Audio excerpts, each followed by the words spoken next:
शुभ दिवस बच्चों। आज मैं आपकी प्रतिमा मैम संस्कृत परिचायिका के प्रथमा पाठा वाराणसी का अनुवाद समझाने जा रही हूँ। आप जानते हैं कि आपको व्याख्या नहीं लिखनी होती है बल्कि अनुवाद ही लिखना होता है। तो सबसे पहले आप लिखेंगे संदर्भ। संदर्भ किस प्रकार लिखेंगे? प्रस्तुत संस्कृत अवतरण अथवा प्रस्तुत संस्कृत गद्यांश, हमारी पाठ्य पुस्तक, हिंदी के संस्कृत परिचायिका खंड के वाराणसी नामक पाठ से लिया गया है। गद्यांश लिया गया है। अब इसमें रचना तो डालना नहीं है कि किसकी रचना है। आगे लिखेंगे आप प्रसंग।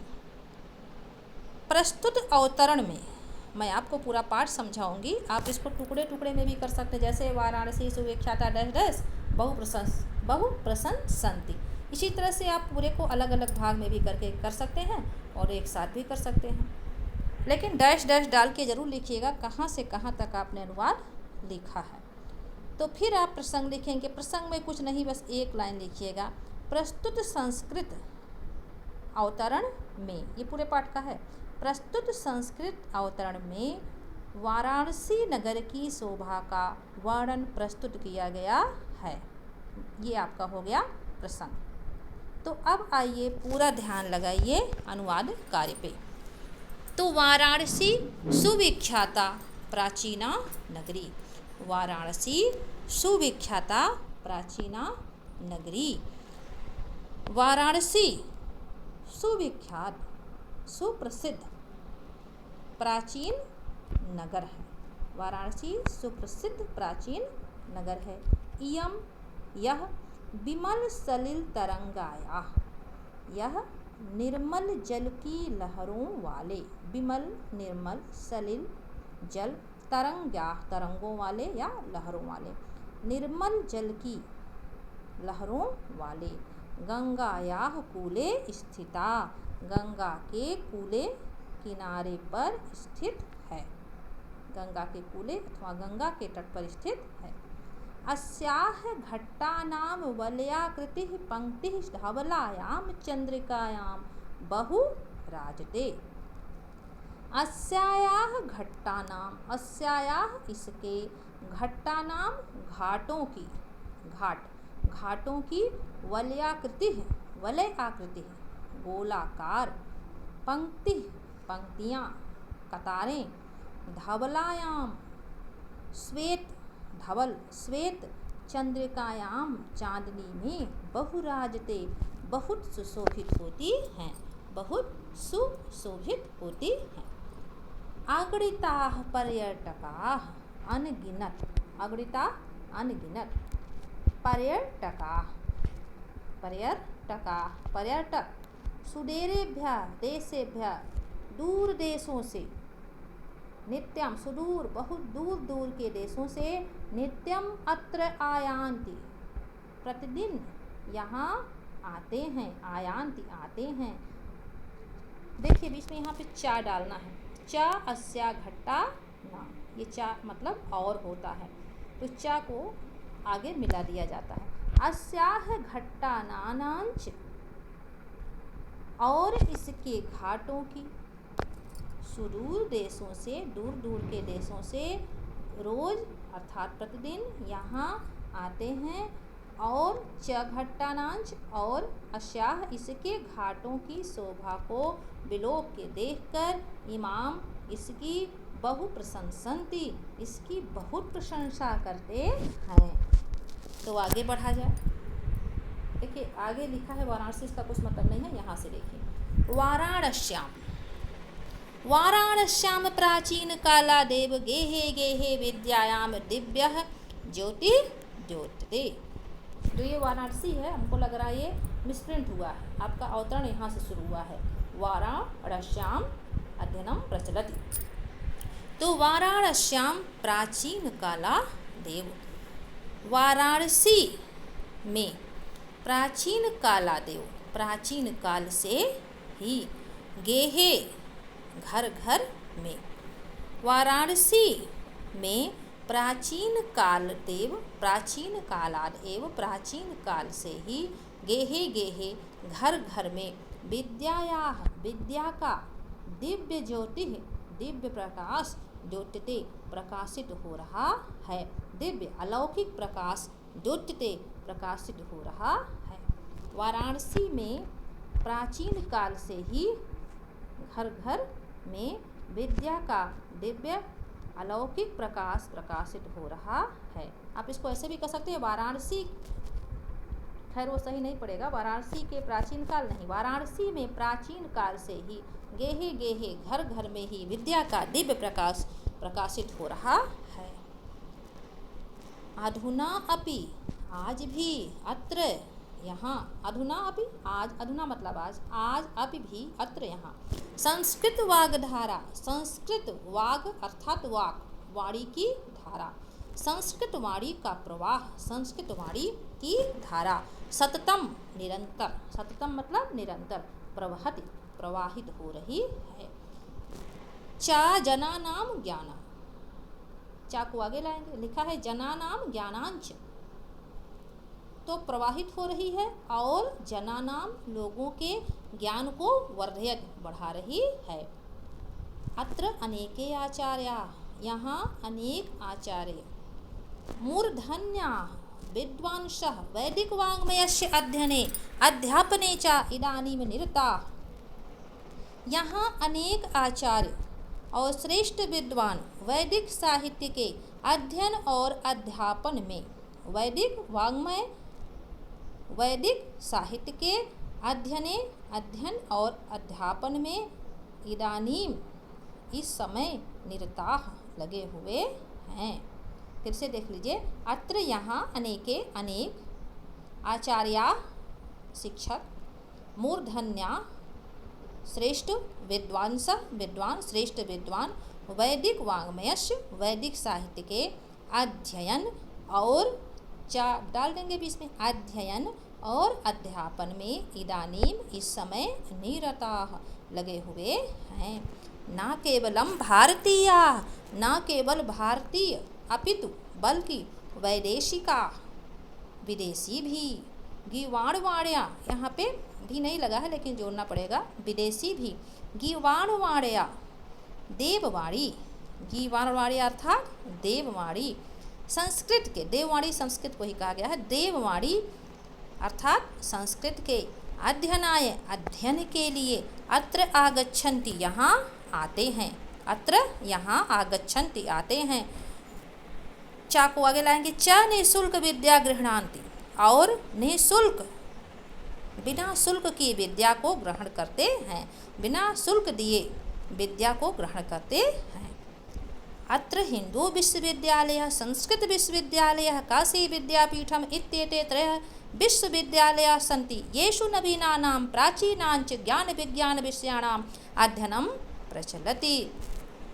अत्र यहाँ हिंदू विश्वविद्यालय, संस्कृत विश्वविद्यालय, काशी विद्यापीठ इत्येते, ये त्रयः तीन, ये तीन विश्वविद्यालय सन्ति हैं, येषु इनमें नवीनानां प्राचीनाञ्च ज्ञानविज्ञानविषयाणाम् अध्ययनं प्रचलति, इनमें नवीन और च प्राचीन, नवीन और प्राचीन ज्ञान विज्ञान के विषयों का अध्ययन प्रचलित है, चलन में है, प्रचलित है।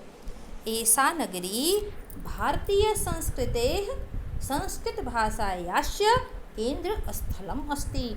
यह नगरी, ऐसा यह नगरी भारतीय संस्कृति, संस्कृति सही लिखिएगा, संस्कृति और संस्कृत भाषा का, चा संस्कृत भाषा और संस्कृत भाषा का केंद्र स्थल है, मुख्य बिंदु है, तो केंद्र स्थल लिखेंगे क्योंकि आपको अनुवाद लिखना है। चलिए आगे बढ़ा जाए।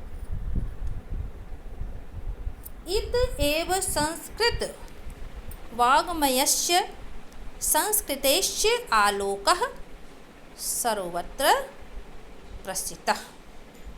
इत एव, यहीं से, इत यहाँ तो इत यही हो जाएगा, यहीं इसलिए होगा क्योंकि एव हो गया। इत एव, यहीं से, संस्कृत वाङ्मयस्य,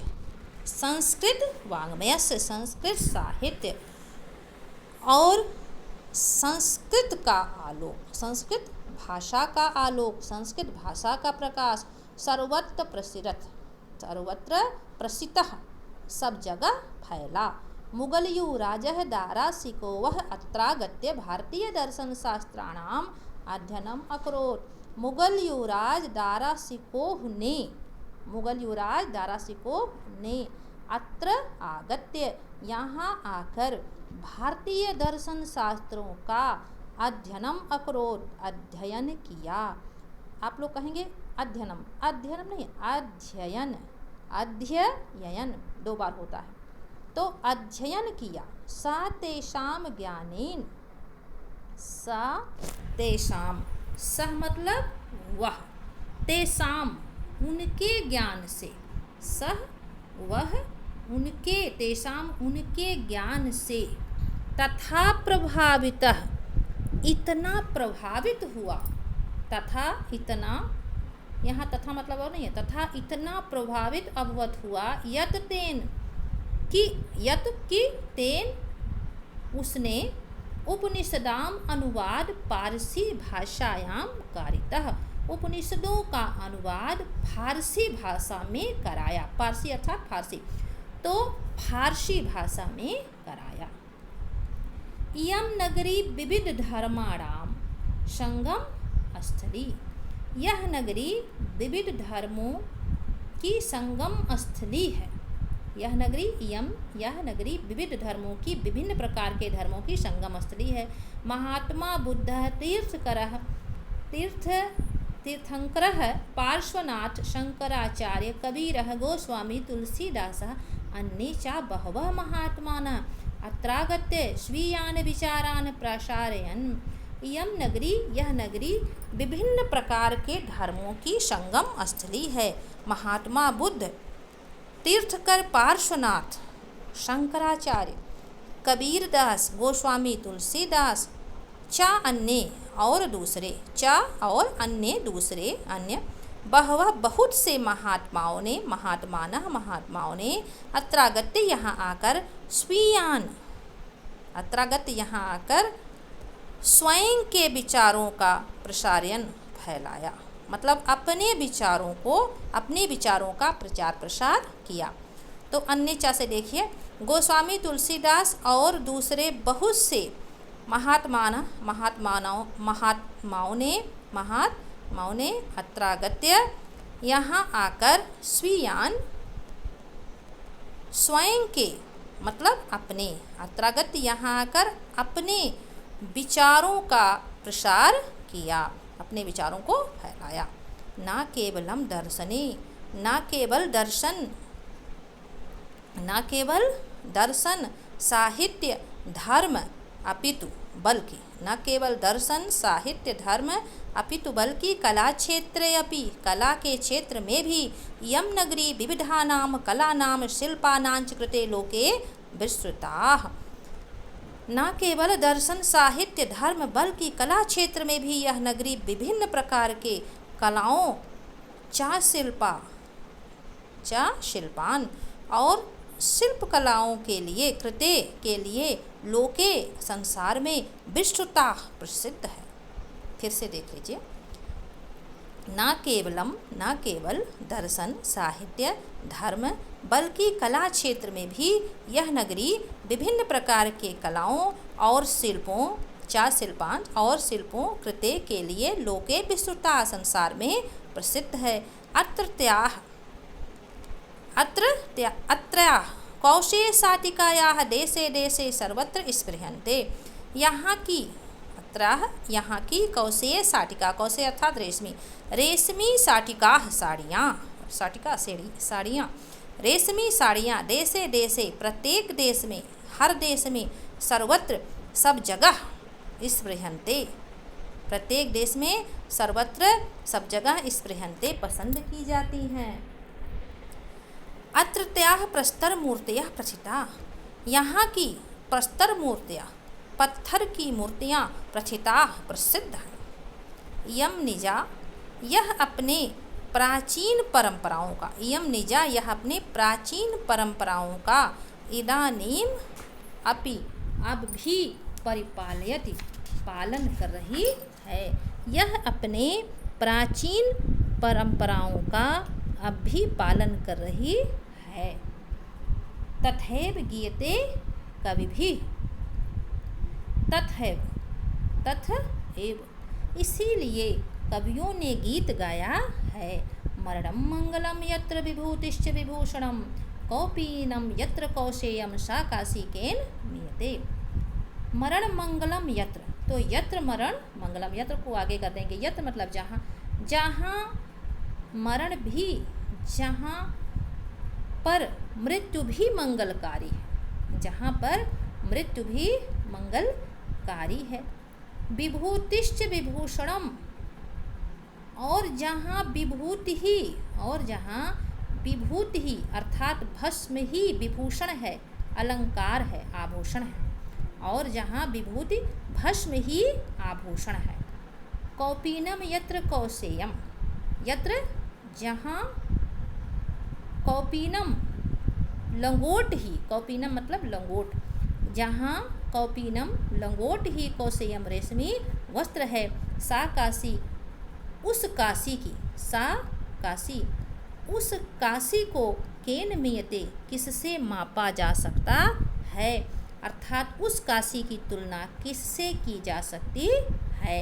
कोष्टक में आप लिख सकते हैं किसी से भी नहीं, और कोष्टक बंद कर सकते हैं। देखिए इसका मतलब क्या है। ये तो आप अनुवाद आप ऐसे ही लिखेंगे, आपको अनुवाद ही लिखना है, लेकिन अनुवाद तो आप लिखेंगे, इसके बाद इसके अंदर का भाव क्या है ये मैं आपको समझा दे रही हूँ, हालांकि आपको भाव लिखना नहीं है। कहने का मतलब यह है कि मरणम मंगलम यत्र, जहाँ मरना भी मंगलकारी है। आप देखते होंगे लोगों की मान्यता होती है कि हम मरें तो वाराणसी में ही जाके मरें, गंगा के घाटों पर ही जाके मरें, जिससे हमको मोक्ष की प्राप्ति हो। तो यहाँ यही भाव है। और विभूतिश्च विभूषणम, जहाँ भस्म ही विभूषण है, भस्म का ही अलंकार लगाया जाता है। जहाँ पे साधु संत लोग ज़्यादा निवास करते हैं और वे भौतिकता में विश्वास नहीं करते हैं, तपस्या करना ही अपना धर्म समझते हैं, तो वे भभूत को, भस्म लगाने को ही अपना आभूषण समझते हैं। और कौपीनम यत्र काशियम, जहाँ लंगोट ही रेशमी वस्त्र समझा जाता है। जैसे जो लोग साधु संत होते हैं वो ज़्यादा भौतिकता में नहीं जीते हैं, वे विभिन्न प्रकार के आभूषणों को, विभिन्न प्रकार के वस्त्रों को नहीं धारण करते हैं। वे बहुत लोग ऐसे साधु संत हैं जो केवल एक लंगोट भर धारण करते हैं, चाहे जो मौसम हो। तो यहाँ यही भाव है कि जहाँ लंगोट ही रेशमी वस्त्र के समान है, सा काशी के नियते, उस काशी को किससे मापा जा सकता है, उस काशी के महत्व को किससे मापा जा सकता है, काशी की तुलना किससे की जा सकती है, अर्थात किसी से भी नहीं। तो ये आपको नीचे वाला लिखना नहीं है, तो मैंने आपको समझाने के लिए बता दिया कि आप सोच रहे होंगे आखिर में इस लाइन में क्या है। तो मन में होगा कि मैम मिलेंगी तो हम उनसे पूछेंगे, तो मैंने आपकी जिज्ञासा को शांत करते हुए सोचा कि क्यों ना अभी ही बता दूं। फिर भी अगर कोई भी दिक्कत होगी तो हम मिलेंगे तो ज़रूर ही, देर है लेकिन अंधेर थोड़े ना है। कोरोना कभी न कभी, कोरोना जो महामारी है कभी न कभी तो इस संसार से जाएगी ही, और हम अतिशीघ्र मिलेंगे इसी आशा के साथ। आप सबका हर दिन मंगलकारी हो। अगले वीडियो में फिर मैं आपके समक्ष, अगला वीडियो फिर मैं आपके समक्ष लेके आ रही हूँ। तब तक के लिए आप सबके जीवन में ढेर सारी खुशियाँ आती रहें, इतनी खुशियाँ आएँ कि आप उनको संभाल ना पाएँ। तो हर दिन मंगलकारी हो, आप सदैव प्रसन्न रहें, इसी आशा के साथ जय हिंद।